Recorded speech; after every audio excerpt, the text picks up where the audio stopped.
बंगाल के अंदर अशांति दिसंबर के महीने में मैंने महीनों पहले कह दी थी, महीनों पहले, कि दिसंबर से बंगाल में अशांति फैलाने का षड्यंत्र काम लग जाएगा।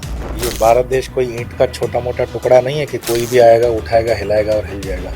2029 में सनातन को ही आगे आना है। इसमें सिर्फ एक काम, सनातनी को वोट करने बूथ तक जाना है। कि भारत के अंदर सिर्फ संत ही नहीं दिखेंगे आपको। संत का दूसरा स्वरूप सोल्जर होता है। सोल्जर हो और उसका क्रियान्वित करने के लिए योगी जैसे संत हो, तो संसद में आपको सोल्जर और संत दोनों लगेंगे।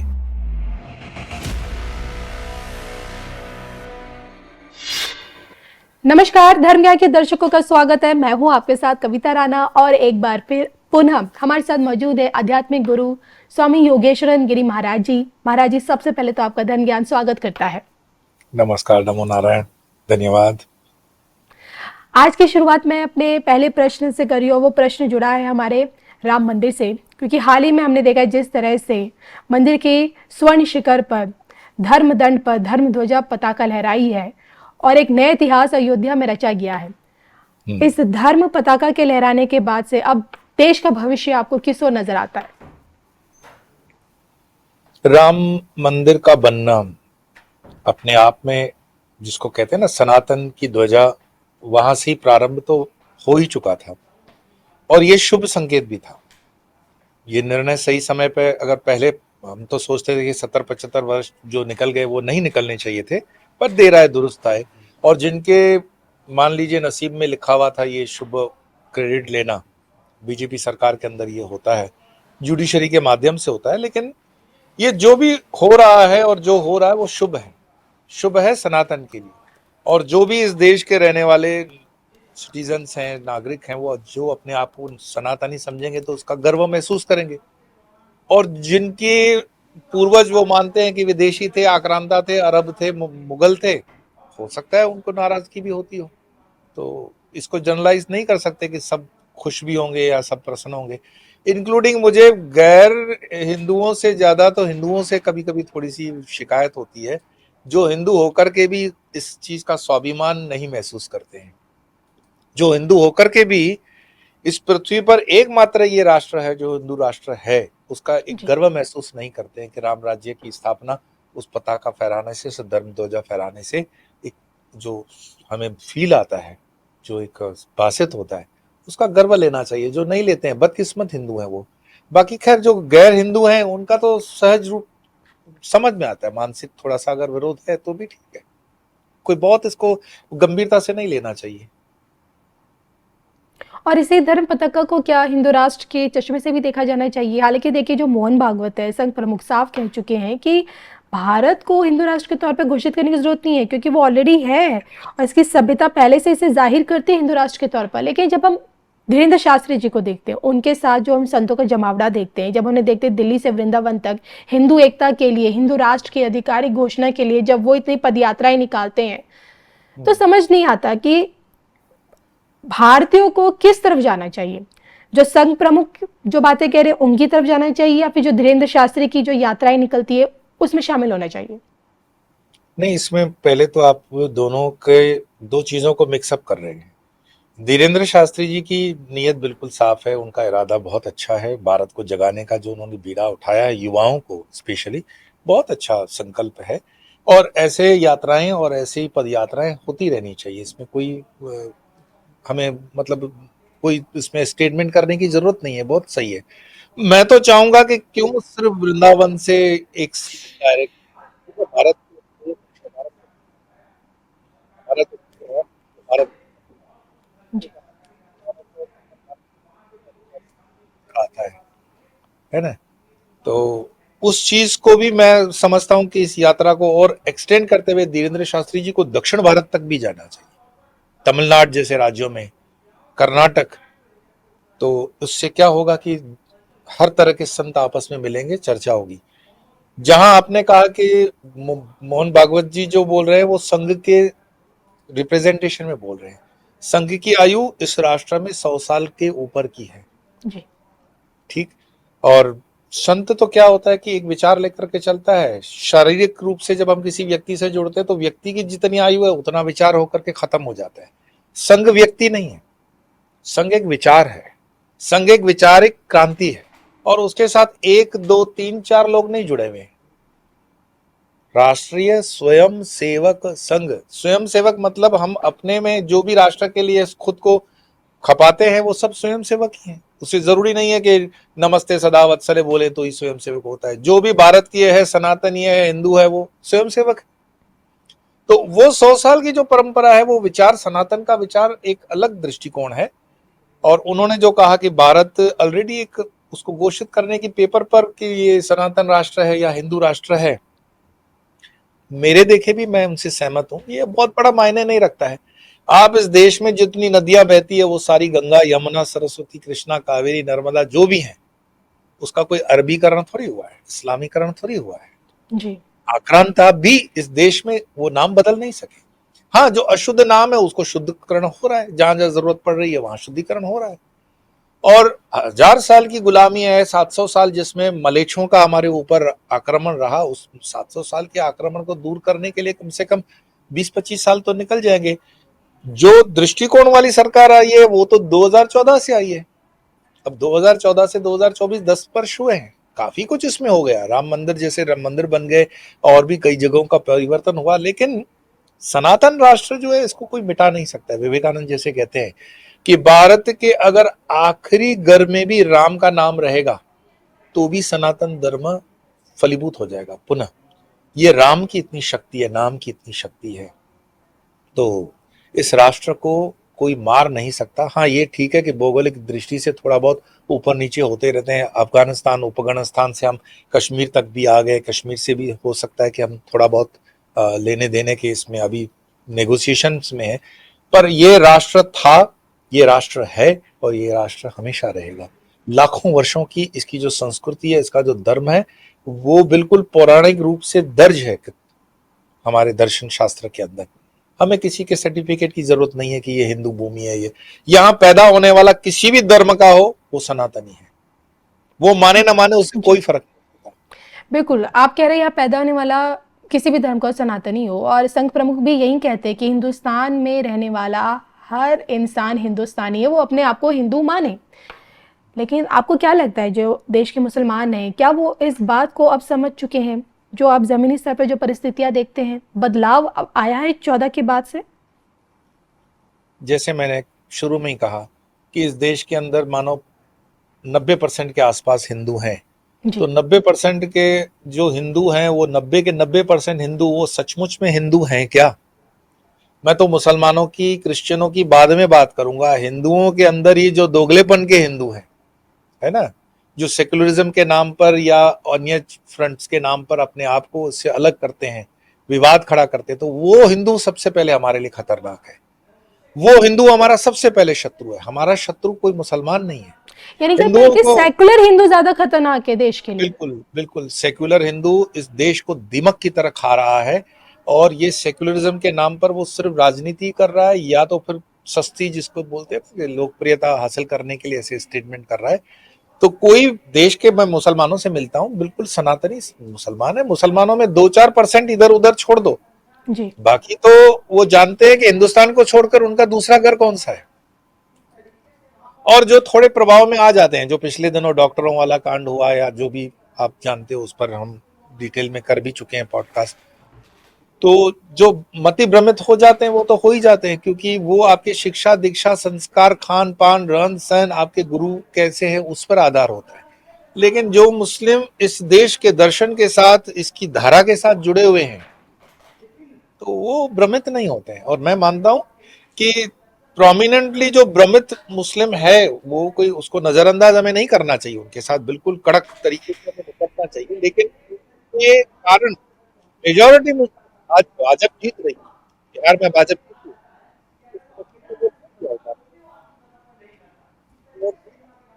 अगर मुस्लिम वोट नहीं देते तो यूपी के अंदर, या योगी आदित्यनाथ को मुस्लिम वोट नहीं देता है, देता है। जी। तो हमें थोड़ा सा व्यवहारिक दृष्टि से भी समझना चाहिए कि हाँ, कहीं कुछ जो खराबी है, वो खराबी है, वो हमारी दृष्टि में होनी चाहिए। लेकिन जहां पर हमारे विचार के साथ, हमारे धर्म के साथ, हमारे राष्ट्र के साथ जो खड़े हैं, तो उनका उतना हमें रिकॉग्निशन और सम्मान भी रखना चाहिए।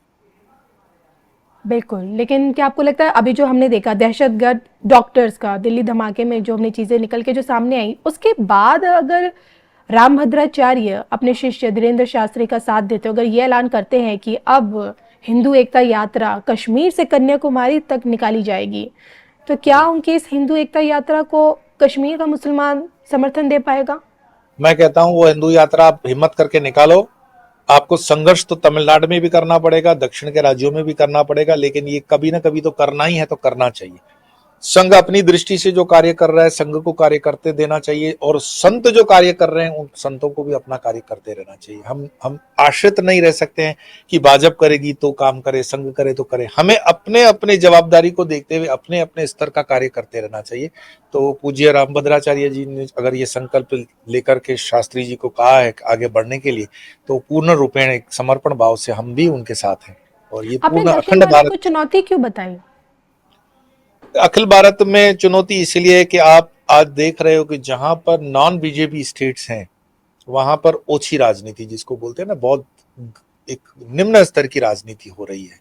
और निम्न स्तर की राजनीति मतलब ये नहीं है कि राजनीतिक विरोध है, निम्न स्तर की राजनीति मतलब हिंदू का विरोध है। निम्न स्तर की राजनीति मतलब आप सनातन को गाली दो तो वो राजनीति मानी गई है। आप जी। सनातन धर्म को फंगस बता दो, आप उसको बैक्टीरिया बता दो, वायरस बता दो, तो ये राजनीति हो रही है। ये राजनीति मैं इसको नहीं कहूंगा, ये बहुत ही निम्न स्तर पे गिरने का उस व्यक्ति का स्तर है। तो उनको दिखाना कि वास्तव में तुम हो तो हमारे ही, लेकिन भटक गए हो, और तुम्हें भटकाव से बचाने के लिए सनातन का हृदय बड़ा विराट है।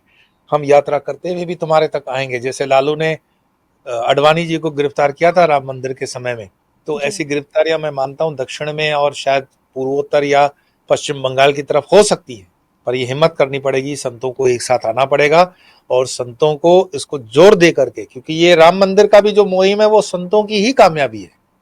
संघ उसमें एक छत्र बना, लेकिन जो कदम लिया वो संतों ने लिया है। तो मुझे लगता है आवश्यकता है पद यात्राओं की भी। पूरे भारत में पद यात्राएं इस तरह की होनी चाहिए। आम जनमानस जो है, जो जुड़ना चाहता है और उसका मनोबल ऊंचा बनाने के लिए ये बहुत आवश्यक है, करना चाहिए। बंगाल भी जाते रहते हैं, तो आपको क्या लगता है बाबरी मस्जिद 3 गुंबद वाली नई मस्जिद मुर्शिदाबाद में क्या दीदी ऐसा होने दे पाएगी 6 दिसंबर को?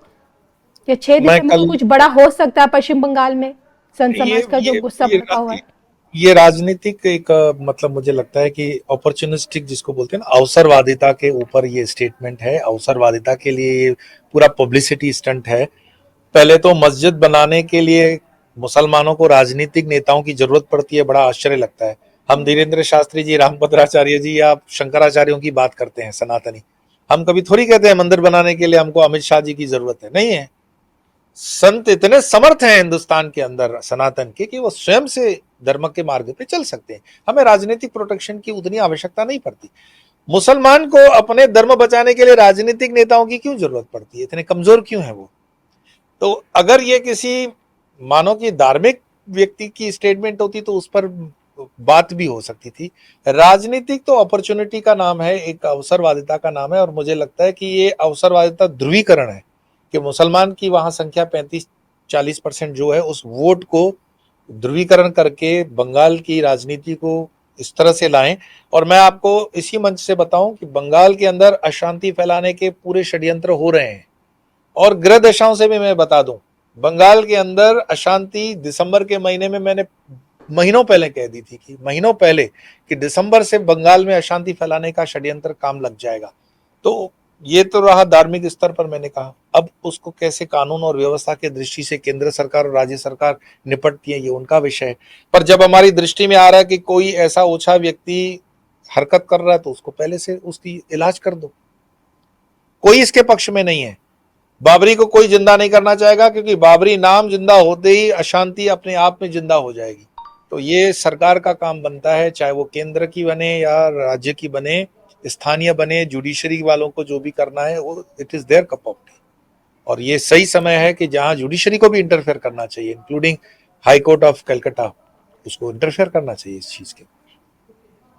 चलिए इन सब के बीच ममता दीदी सड़कों पर है, एसआईआर के खिलाफ खुली चेतावनी दी है कि अगर आपने मेरे लोगों को नुकसान पहुंचाया तो आप समझे कि आपने मुझे नुकसान पहुंचाया, और अगर आपने मुझे नुकसान कर रहे हो तो मैं ना सिर्फ पूरे देश को हिला दूंगी बल्कि भाजपा की नींव को हिलाकर रख दूंगी। इतनी बड़ी धमकी सड़कों पर प्रदर्शन के साथ हजारों लोग उनके साथ नजर आ रहे हैं। ये भारत देश है ना, ये भारत देश कोई ईंट का छोटा मोटा टुकड़ा नहीं है कि कोई भी आएगा उठाएगा हिलाएगा और हिल जाएगा। एक व्यक्ति से ये देश हिलने वाला कभी न था, न है, न होगा। तो आपका कहना है इतिहास कि में एक दीदी व्यक्ति, की ताकत से बंगाल तक ही सीमित है, बाहर कुछ नहीं है उसका? बिल्कुल बिल्कुल बिल्कुल वो एक क्षेत्रीय नेता है, बंगाल के नेता है, बहुत सम्मानीय नेता है वहां की, उतना हमें मानना पड़ेगा। बंगाल के अंदर उनकी शक्ति है, ये मानना पड़ेगा हमें। लेकिन मैं बोल दूं कि आप मेरे खिलाफ कुछ कर दो मैं देश हिला दूंगा, तो बोलने के लिए तो मैं बोल दूंगा, लेकिन वास्तविकता आपको भी पता है कि मेरे ऊपर आप कुछ भी कर लो उससे देश नहीं हिलने वाला।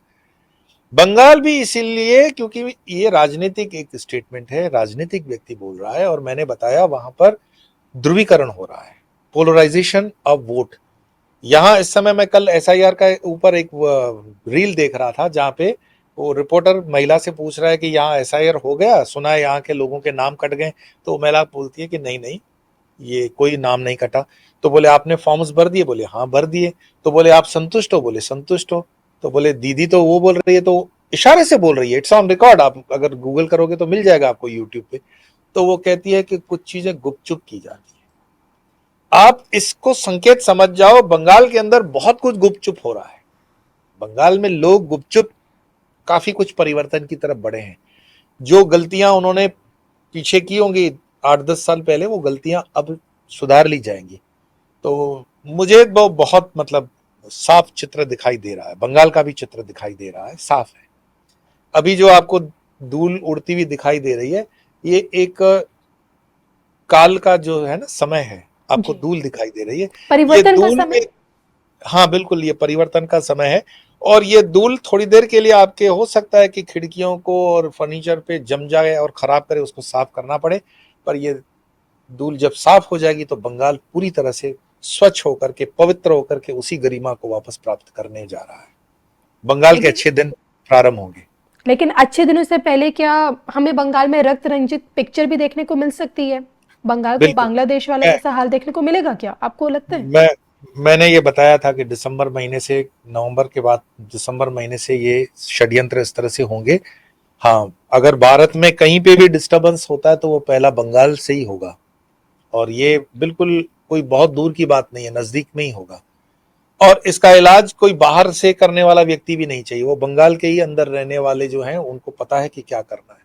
क्योंकि बंगाल ने जब ब्रिटिशर्स को बाहर निकाल दिया, मुगलों को बाहर निकाल दिया, तो उनको पता नहीं है कि बंगाल के संस्कृति के विरुद्ध जो भी हो उसको बाहर कर देना चाहिए। और वो बंगाली बिल्कुल जानता है कैसे करना है, समर्थ है वो। बिल्कुल, चलिए इसे तो मैं आपकी एक सांकेतिक भविष्यवाणी समझूंगी कि बंगाल में एक नए परिवर्तन की लहर बहुत जल्द हमें देखने को मिलेगी दिसंबर के बाद से, क्योंकि मार्च अप्रैल के बाद ही बंगाल अपनी सरकार चुन लेगी, अपना नया नेता चुन लेगी। लेकिन इन सब के बीच बात हो रही है घुसपैठियों की। बीएसएफ जो बंगाल के सीमावर्ती इलाके में जो तैनात है, उसका कहना है कि जब से एसआईआर आया है तब से बंगाली जो घुसपैठिए वापस अपने वतन लौट रहे हैं। जाने वालों की संख्या दिन पर दिन बढ़ती जा रही है, शायद यही वजह की टीएमसी बौखलाई हुई है। लेकिन बात अगर मैं उत्तर प्रदेश की करूं तो योगी आदित्यनाथ तो एक्टिव मोड में डिटेंशन सेंटर खोल रहे हैं, डिटेन करेंगे, आइडेंटिफाई करेंगे और फिर बाहर का रास्ता दिखाएंगे। कि यहाँ पे भी योगी जी ने, हम ये माने कि मैदान फतेह कर ली है, या रोल नहीं, मॉडल बनेंगे अन्य स्टेट्स के लिए? एक अच्छे शासक प्रशासक होने के नाते, एक अच्छे एडमिनिस्ट्रेटर होने के नाते, चाहे असम के भी मुख्यमंत्री उतने ही बढ़िया तरीके से काम कर रहे हैं घुसपैठियों के विरुद्ध में। और मैं मानता हूं कि जहां जहां ये जरूरी हो, ये कार्य हर एक राज्य में हर एक मुख्यमंत्री को कर लेना चाहिए। अगर ये नहीं होता तो देर सवेर तो ये काम कर ही लेगा भारत के अंदर रहने वाला जो टैक्स पेयर है। अभी क्या है कि आप देखो, जो टैक्स पेयर के संसाधनों से ये घुसपैठियों को हम अपने खिला पिला रहे हैं, पाल पोस रहे हैं, ये पूरे दुनिया में मुहिम चल रही है। अमेरिका में भी जो चल रहा है कि जो घुसपैठिए उनको निकाला जा रहा है, यूरोप से भी इस तरह का चल रहा है, ऑस्ट्रेलिया में भी यही लड़ाई है। जी। ये लड़ाई इसीलिए है क्योंकि संसाधन सीमित होते जा रहे हैं और करदाताओं के ऊपर वजन बढ़ता जा रहा है टैक्स का। जी। तो आज अगर मैं टैक्स दे रहा हूं तो किसी बांग्लादेशी पाकिस्तानी के लिए मैं टैक्स नहीं दूंगा भाई। और मैं तो कभी कभी मेरे से प्रश्न पूछे जाते हैं, बहुत युवा मेरे से मतलब इस तरह का कभी जिज्ञासा भी करते हैं कि जो घुसपैठिए बांग्लादेशी हैं या घुसपैठिए पाकिस्तानी हैं उनके ऊपर अगर हम मारधाड़ करते हैं तो कोई कानूनी कार्रवाई होगी क्या। अब इस प्रश्न का उत्तर तो जुडिशरी दे सकती है, मैं नहीं दे सकता हूं कि एक इलीगल इमिग्रेंट है इस देश का, अगर उसके ऊपर हमला हो जाए तो पुलिस कौन से कलम के अंदर कार्रवाई करेगी। आपका वो सिटीजन ही नहीं है, इस देश का वो सिटीजन नहीं है, घुसपैठिया है। ये ऐसा ही है जैसे गार्डन के बाहर बोर्ड लगा होता है ना, trace passers not allowed. Trace passer आप अगर बनते हो तो आपके ऊपर कार्रवाई होगी। तो देश के अंदर जो ट्रेस पासर्स हैं उनके ऊपर कार्रवाई करना संवैधानिक ही है। देश में कोई इस तरह घुस नहीं सकता है, और कोई घुस के आया है तो उसके ऊपर अगर कोई साधारण सा भी सिटीजन कार्रवाई करता है तो वो कितनी गैर कानूनी है, ये अपने आप में प्रश्न है। तो ये कार्रवाइयां बंगाल में होनी है। भाग इसीलिए रहे हैं बांग्लादेशी जो भाग रहे हैं वो इसी डर से भाग रहे हैं। किसी ने मतलब इसी संदर्भ में बात चल रही थी कि बांग्लादेशी भाग क्यों रहे, जी। क्योंकि उनको डर है कि इस तरह का हमला बंगाल के ही लोग उन पर करने वाले हैं।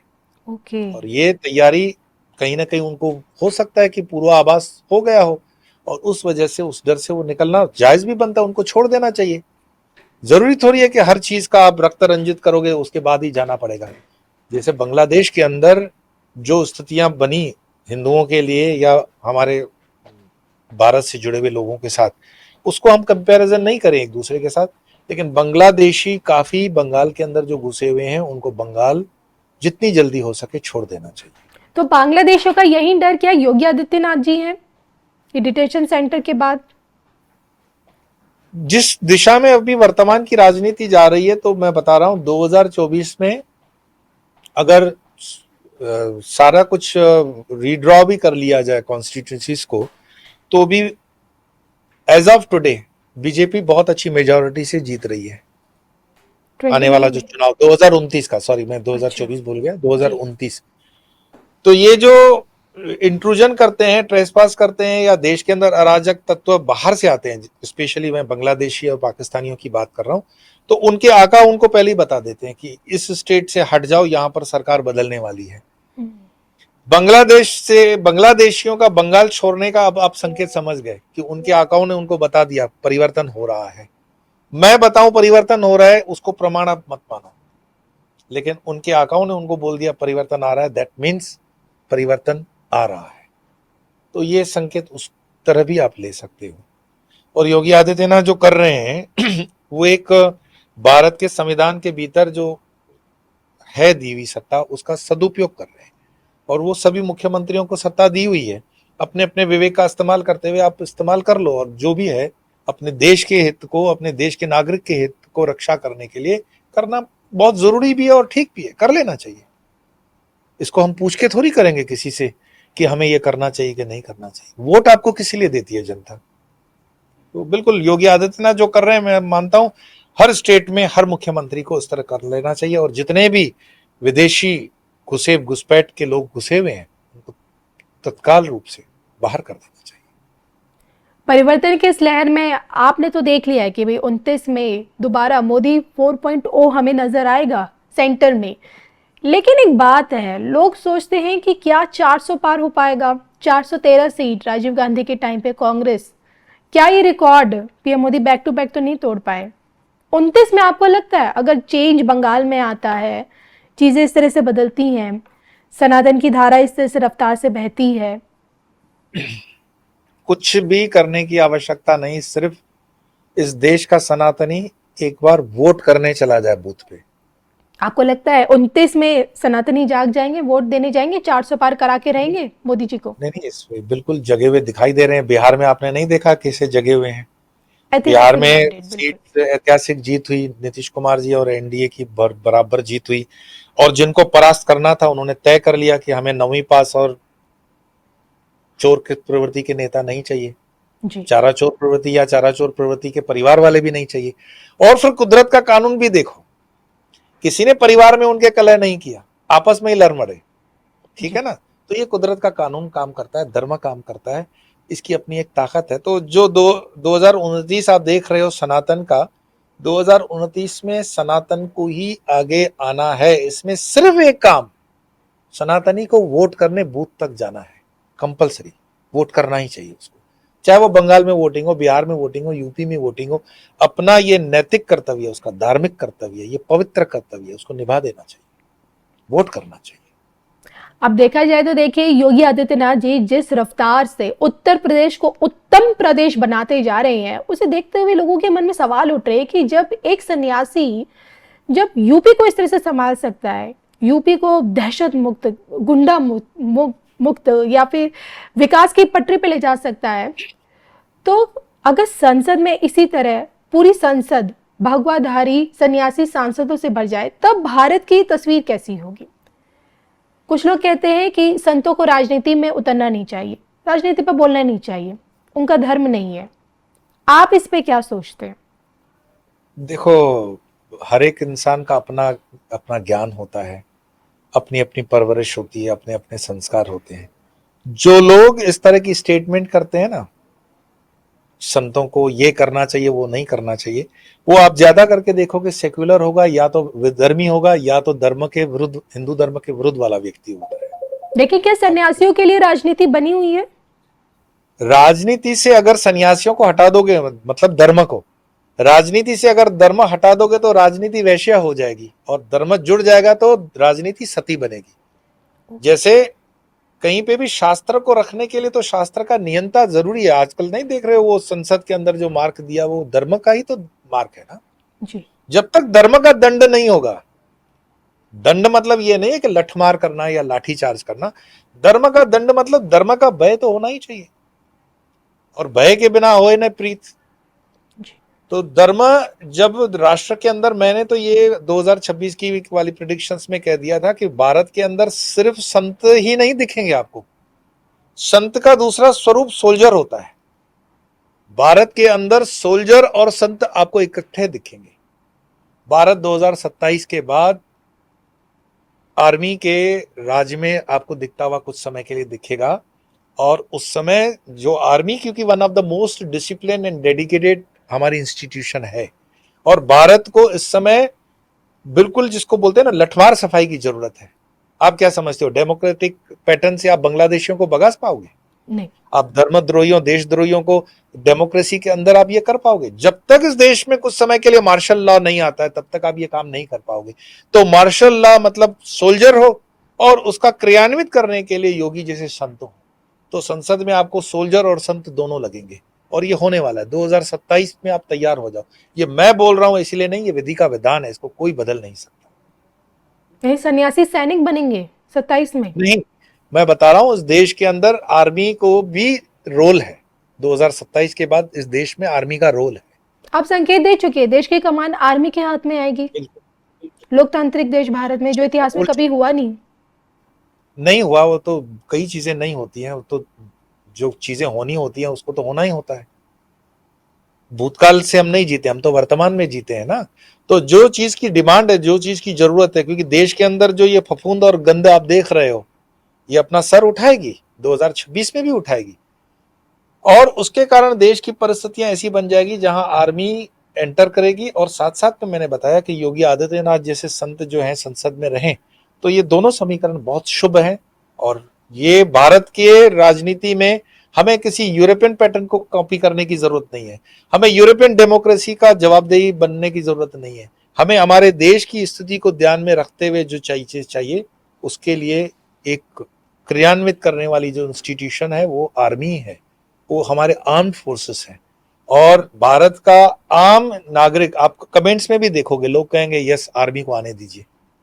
हम दिल से चाहते हैं कि इस देश में आर्मी कंट्रोल ले, क्योंकि जो और भी गंदगियां हैं, भ्रष्टाचार की हैं, करप्शन की हैं, इरेगुलरिटीज की हैं, रोड इंफ्रास्ट्रक्चर में जो बेईमानियां हैं, या और क्षेत्रों में भी बेईमानी है, उसको आर्मी के ऊपर हमारा भरोसा ज्यादा है राजनीति से ज्यादा। और जो राजनीतिक ईमानदार हैं भारत में, उनको संसद में रहने दिया जाए। लेकिन स्वामी जी, फिर कई लोग तो आपसे सवाल करेंगे, अगर ऐसा हो जाता है तो फिर भारत और पाकिस्तान में डिफरेंस क्या हो जाएगा? बहुत डिफरेंस हो गया। कहाँ गधों को और शेरों को आप कंपेयर कर रहे हो? आप पाकिस्तानियों को गिन रहे हो, ये मुझे बड़ी अजीब बात लग रही है। पाकिस्तान जैसा मूर्ख देश आपको पृथ्वी पर और कहीं दिखता है? पाकिस्तान नाम का अब कोई देश रहा ही नहीं है।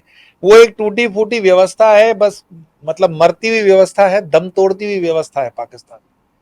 भारत एक सनातन राष्ट्र है जो लाखों वर्षों से था, है और रहने वाला है। तो उसको संभालने के लिए आप अगर अपने पुराण पढ़ोगे, शास्त्र पढ़ोगे, तो संतों ने बहुत बलिदान दिया हुआ है भाई। संतों को राजनीति नहीं करनी चाहिए, वो बहुत हल्के किस्म के लोग होते हैं जो ऐसा कहते हैं। संतों ने बलिदान देकर के सनातन को टिकाया है। इस भगवा का बहुत बड़ा कंट्रीब्यूशन है। तो आज भी अगर इस भगवा का कंट्रीब्यूशन, इन संतों के कंट्रीब्यूशन से हमारी संस्कृति और सनातन को हम प्राण और थोड़े से ऊर्जावान बना सकते हैं, तो हमें करने में दिक्कत नहीं होनी चाहिए। पाकिस्तान, बांग्लादेश, अफगानिस्तान, इनको तो गिनना भी नहीं, इनको तो लाना ही नहीं। इनके साथ हमारा क्या कंपैरिजन हो सकता है? हाँ, ये हमारी सनातन संस्कृति के टूटे हुए हिस्से हैं, इनको हम समाहित जरूर कर लेंगे, वो अलग बात है। पर उनको देख करके हमें हमारे निर्णय बनाने हैं? नहीं नहीं, ये जरूरी नहीं है। बिल्कुल, 100 बात की एक बात ये कि हिस्ट्री रिपीट्स इटसेल्फ। चलिए चलते पड़ोसी मुल्क पाकिस्तान में खलबली मची हुई है, हंगामा मचा हुआ है इमरान खान के नाम पर। अब सवाल उठ रहे कि इमरान खान जिंदा है या फिर जेल में उनकी कब्र खोद दी गई है। कहीं कोई डिक्लेरेशन नहीं है। अफगानिस्तान मीडिया में ब्रेकिंग दी जा रही है कि इमरान खान अब नहीं रहे हैं। 3 हफ्तों से भी ऊपर का समय हो गया है, लेकिन इमरान खान से ना ही डॉक्टर मिल पा रहे, ना ही उनके वकील मिल पा रहे, ना ही उनकी बहनें मिल पा रही है, ना ही उनकी पार्टी के समर्थक मिल पा रहे हैं। आपको क्या लगता है, कहीं कुछ दाल में काला आपको नजर आ रहा है? नहीं नहीं, दाल काली, पूरी दाल ही काली नजर आ रही है। आप तो दाल में काला कहाँ देखने जा रहे हो? तो एक्चुअली इसमें ऐसा है कि थोड़ी सी भी डील अगर पाकिस्तान नॉर्थ वेस्ट फ्रंटियर में दे दे, तो इमरान खान के जो समर्थक हैं वो पूरे पाकिस्तान को हिला डालेंगे। इतनी शक्ति है उनके समर्थकों में। मुझे सचमुच में ये वेदिका विधान समझ में नहीं आ रहा है कि इतना अन्याय, इतना अत्याचार, इतनी गरीबी, गुर्बत, भुखमरी, बीमारी होते हुए भी वहां का युवान क्यों इमरान के समर्थन में नहीं आ रहा है? या तो आर्मी उनको दबा रही है, या आर्मी वहां पर नरसंहार कर रही है। और जो ये न्यूज नहीं आ रहे हैं, तो आप इतना ही बस मानो कि ये जो फील्ड मार्शल मुनीर है, वो पूरी तरह से साम दाम दंड भेद की नीति लगा करके उनको दबा रहा है। आप विद्रोह तो देख रहे हो, बलूचिस्तान में खुल करके विद्रोह हो रहा है। जी। आप देख रहे हो Punjab, Sindh, North West Frontier और जहां तक कि पाक ऑक्यूपाइड कश्मीर के अंदर भी सरकार के समर्थन में कोई नहीं है। लेकिन आम आदमी क्या है कि आम आदमी गोली के सामने जाने से पहले कतराता है, लेकिन अगर वो कंट्रोल छूट गया तो आर्मी को वो देश छोड़ना पड़ेगा। पाकिस्तान एकमात्र इस पृथ्वी पर ऐसा देश है जिसको आर्मी चलाती है। अक्सर कहा जाता है कि देशों के पास आर्मी होती है, लेकिन एकमात्र देश पाकिस्तान है कि आर्मी के पास देश है। दोनों में अंतर समझना। तो ये जनता जनार्दन जिस दिन ये सुलग जाएगा, अभी पानी को जैसे बोलते हैं ना, उबाल लेने के लिए 100 फ़ारेनहाइट होना जरूरी है। 99 पे भी आप देखोगे पानी उबलता नहीं है, 100 पे ही उबलता है, 100 पे ही उबलेगा। पाकिस्तान 99 तक आ चुका है। कब उसकी 1 डिग्री और बढ़ जाए 100 फ़ारेनहाइट और पूरा उबाल होगा। पाकिस्तान बिल्कुल जिसको बोलते हैं ना, टूटने की कगार पर बैठा हुआ देश है पूरी तरह से। ये तो उसके आका जो हैं, जो उसको इस्तेमाल कर रहे हैं, इसीलिए उसको बचा के रखा हुआ है। कभी वो अमेरिका के रहमो करम पर रहेगा, कभी चाइना पे रहमो करम पर रहेगा। अपने अस्तित्व पे अभी पाकिस्तान नहीं है। तो क्या हम ये समझे कि असीम मुनीर पाकिस्तान के अंतिम सेनाध्यक्ष होंगे? हाल ही में उनकी पावर भी बढ़ा दी गई है, उन्हें सीडीएफ बना दिया गया है। अब वो तीनों सेनाओं के प्रमुख बन चुके हैं। पाकिस्तान के पहले चीफ ऑफ डिफेंस फोर्स बना दिया गया उन्हें। नहीं, पाकिस्तान में सबसे पहला वाला जो आप देखोगे, मिलिट्री की इतिहास को देखोगे, वो ज्यादातर वर्ष जो है वो मार्शल लॉ में रहे हैं। जिया उलग से शुरू करोगे, मुशर्रफ तक आओगे। जी। पाकिस्तान के मुशर्रफ के बारे में कहा गया, ये CIA के फाइल्स में मैं बता रहा हूँ रेफरेंस, कि मुशर्रफ ही वो इंसान रहा जिसने पाकिस्तान का पूरा न्यूक्लियर प्रोग्राम अमेरिका को बेच दिया, और उसके बदले में उसको बिलियंस ऑफ डॉलर मिले। आपने देखा जो पाकिस्तान की जुडिशरी ने उसको सजाए मौत दी, लेकिन कभी भी मुशर्रफ को सजाए मौत नहीं मिली। वो नॉर्मल दुबई के अंदर खाता पीता चला। उसी तरह से अभी जो मुनीर है, वो आपको दिखता है कि वो सेना का अध्यक्ष है। ये सेना के अध्यक्ष नहीं, ये दलाल लोग हैं। ये दूसरे देशों के लिए काम करते हुए आम पाकिस्तानी के साथ दगा कर रहे हैं, लेकिन आम पाकिस्तानी बुद्धि का इस्तेमाल ही नहीं कर रहा है। उसको इस्लाम के नाम पर इतना वो भ्रष्ट करते हैं कि आम आदमी इस्लाम के ही बस घेरे में रहकर रह जाता है। हकीकत में मुनीर ने अपने इस देश को अमेरिका के हाथों में कब का बेच दिया। आपको याद होगा वो पत्थर के टुकड़े दिखा रहा है ट्रंप को, वो फोटो पाकिस्तान का प्रधानमंत्री और मुनीर उसको दिखा रहे हैं, रेयर मिनरल्स करके फोटो है। तो इसका सौदा तो वो कब के कर चुके। ये फर्स्ट आर्मी ऑफिसर बने या लास्ट ऑफिसर बने, इससे कोई फर्क नहीं पड़ता है। पाकिस्तान बरसों पहले मुशर्रफ के जमाने से गिरवी हो चुका है राष्ट्र, और उसमें वही आर्मी चीफ बनता है जो विदेशी ताकतें चाहती हैं। जैसे चाइना निर्णय करेगा या अमेरिका निर्णय करेगा, वही बनेगा। उसकी जनता के निर्णय से कभी नहीं होता। जनता ने तो निर्णय दिया कि इमरान खान उसके प्रधानमंत्री बनेंगे, 2 मिनट में उसको बिठा दिया।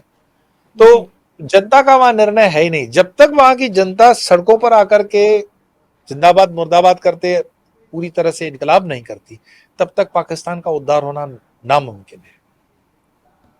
चलिए, ये तो वक्त ही बताएगा कि विनाशकाले विपरीत बुद्धि पाकिस्तान के लिए कब कुछ अच्छा हो पाए। बहरहाल, हमसे जुड़ने के लिए और चर्चा करने के लिए स्वामी जी आपका बहुत बहुत धन्यवाद। नमस्कार। नमो नारायण।